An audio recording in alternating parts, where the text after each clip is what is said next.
Kwa majina naitwa Abubakar Rajabu, natoka katika kijiji cha Mtunduru kiliopo kaskazini magharibi kutoka Singida mjini, kilomita 30, kimepakana na Ndulungu, wilaya ya Iramba. Kero yangu ni kuhusu mgogoro wa shamba. Nimenyang'anywa shamba na kijiji, shamba ambalo nilikuwa nalitumia kwa matumizi yangu na kikizi mahitaji yangu. Shamba hilo nimelifuga tangu mwaka 2003 na nilikabidhiwa na baba taka 1995. Na shamba hilo nimewekeza mizinga ya nyuki ya kisasa, mizinga 11 na mizinga 6 ya kienyeji. Nani amekunyang'anya? Halmashauri ya kijiji. Mwenyekiti wa halmashauri, diwani, nani ambaye yuko karibu leo hapa? Mwenyekiti wa kijiji au diwani? Mheshimiwa diwani, tuna jambo hapo. Diwani wa Mtunduru.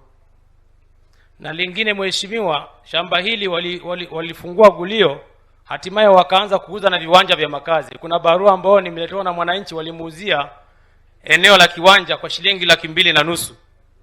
Haya, ngoja mheshimiwa diwani atatusaidia tu. Tunajua yeye ni mwakilishi tu, lakini atatusaidia tu.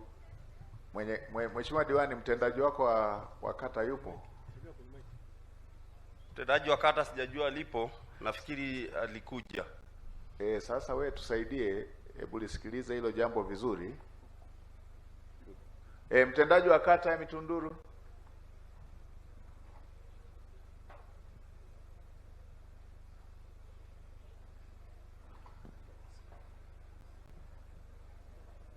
Oscar yuko wapi?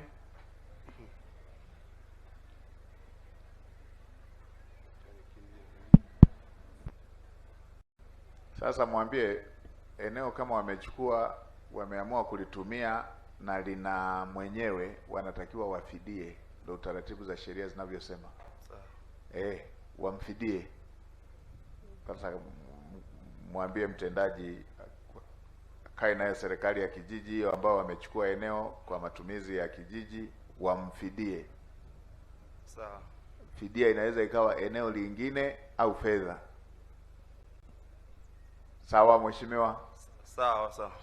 Kwa hiyo basi nakushukuru bwana. Haya, asante. Mkabidhi kwa mtendaji wa hivyo ndio taratibu zetu zinavyosema. Na maelekezo hayo kwa mamlaka ya kijiji ambayo mwananchi amelalamikia kunyang'anywa eneo lake na mamlaka halmashauri ya kijiji, kutoka kwa waziri mkuu kwenda kwa sasa uongozi wa kata na halmashauri ya kijiji yenyewe kumfidia mwananchi aliyelalamika kudhulumiwa eneo hilo. Na ndivyo ambavyo nasi tunahitimisha matangazo haya kwa nukta hii. Msimu huu wa Sabasaba, usiruhusu biashara yako ipoe, kwa sababu Global TV inakupa fursa ya kuchangamsha biashara yako. Okoa hadi 50% ya gharama za matangazo na uwafikie mamilioni ya wateja kupitia vifurushi vyetu maalum vya Sabasaba. Chagua kifurushi chako kuanzia 2.5 laki hadi 5 milioni tu.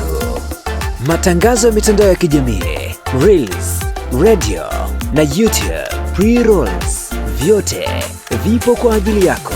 Ofa hii ni kwa msimu huu wa Sabasaba tu. Wahi sasa. Wasiliana nasi kupitia namba zinazoonekana kwenye skrini yako. Global TV, tunakuza biashara.